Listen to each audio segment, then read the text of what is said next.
Berjumpa kembali dalam acara TFC. Kali ini kita akan menyimak tulisan dari Pendeta Peter Abednego dalam buku renungan Teens for Christ dengan judul Hidup dalam Kasih berdasarkan Roma pasal 12 ayat 9 sampai 21.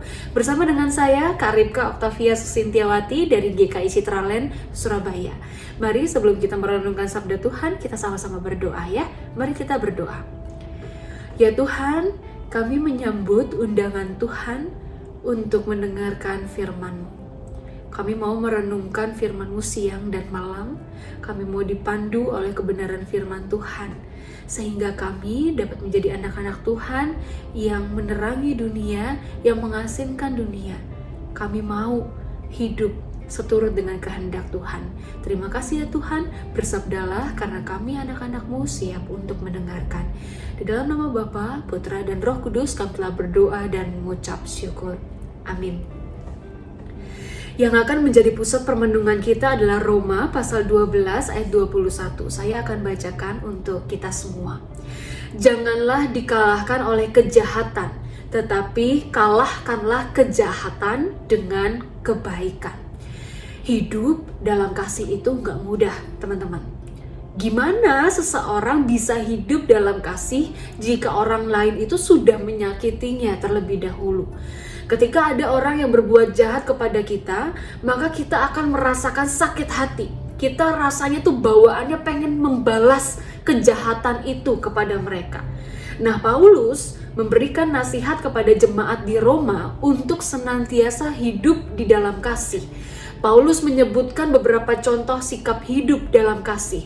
Seperti sikap hidup dalam kasih itu, ya memberi hormat, membantu orang lain, memberkati orang yang menganiaya, berempati, tidak membalas kejahatan dengan kejahatan, dan lain sebagainya.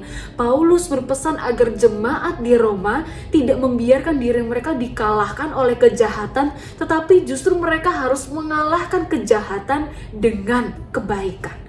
Paulus mengingatkan ketika orang yang sudah mengenal kasih Tuhan, maka kasih Tuhan itu seharusnya bisa mengubah dirinya.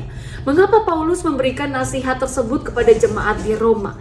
Jemaat di Roma, teman-teman, adalah jemaat yang mengalami penindasan yang berat.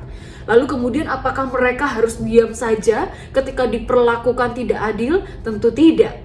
Paulus mengajak mereka untuk mengalahkan kejahatan dengan kebaikan. Dengan demikian, kasih Kristus dinyatakan. Hal ini mengingatkan kita pada tokoh Mahatma Gandhi dengan slogannya begini, perlawanan tanpa kekerasan. Mengalahkan kejahatan dengan kebaikan bukanlah sebuah perbuatan yang pasif. Teens, bagaimana dengan kamu? Mungkin kamu pernah diperlakukan secara tidak adil, diperlakukan jahat oleh orang lain, oleh temanmu. Bagaimana reaksimu? Apakah kamu ingin membalas kejahatan dengan kejahatan juga? Jika itu yang kamu mau lakukan, apa bedanya kamu dengan orang yang melakukan kejahatan?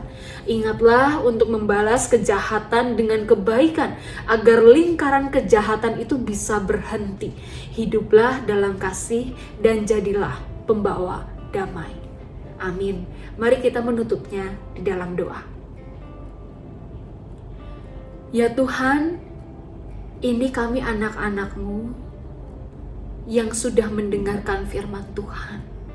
Ajar kami untuk menjadi pribadi-pribadi yang membawa damai dan kasih Tuhan.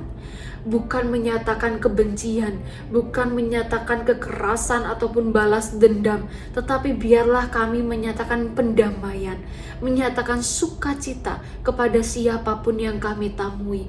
Bagi mereka yang menyakiti kami ataupun mereka yang berbuat baik kepada kami, biarlah kasih itu nyata kami berikan kepada setiap orang yang kami jumpai. Terima kasih ya Tuhan, jauhkan dari segala buruk sangka, jauhkan kami dari segala keluh kesah, omelan, dan juga hal-hal yang tidak baik yang keluar dari pikiran dan mulut kami dan juga tindakan kami. Biarlah kami menjadi anak-anak Tuhan yang senantiasa bertumbuh di dalam kasih dan kebenaran Tuhan. Terima kasih ya Tuhan. Di dalam nama Bapa, Putra, dan Roh Kudus kami telah berdoa dan mengucap syukur. Amin. Demikian renungan kita hari ini. Jangan lupa subscribe, like, dan bagikan kepada teman-teman yang lain. Sampai jumpa, Tuhan Yesus memberkati.